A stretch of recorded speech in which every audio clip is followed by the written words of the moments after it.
bara ammaa kana beekatu wallaalee wallalan qarooma hattuutu sooramee cimaatu hiyyooma jaarsi osoo jiru ijoolleen waamama daa'imni dulloomee seenaa abbaatti hima hangamti salphatee xiqqaan kabajama. bara ammaa kana dhugaatu awwaalamee sobni bakkee oola biiftuutu dhukatee ji'aatu ifaa bula. bara ammaa kana miilli mataa ta'ee namni harkaan deema ijatu shakkamee gurraatu amanama sammuun dagatamee garaaf jiraatama. bara ammaa kana abbaan irree qabu dadhabaa ajjeesee gammachuun jiraata hiyyeessi abdii dhabee rabbitti warwaata. bara ammaa kana firri diina ta'ee lammii isaa basaasa ilmatu aangoodhaaf abbaa hidhaa geessa.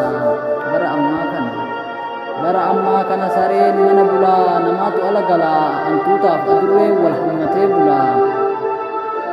rabbiif nama uumee namaan arrabsama ilmi abbaa caalee abbaan tuffatama intalatu haadhatti ciniinsuu itti hima.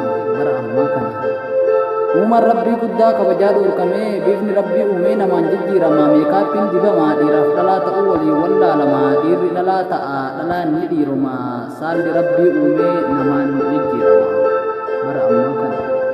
bara ammaa kana sangaan qotaa jiru qolamuuf oofama lafni qotee bulaa misoomaaf jedhamee fooqiif barbaadama sooressi hiyyoomee kaan hatuuf ergama. bara ammaa kana dhukkubni baay'atee reeffi toora oola lammiin lammii isaatti daboo wal waammatee wal ajjeesaa oola.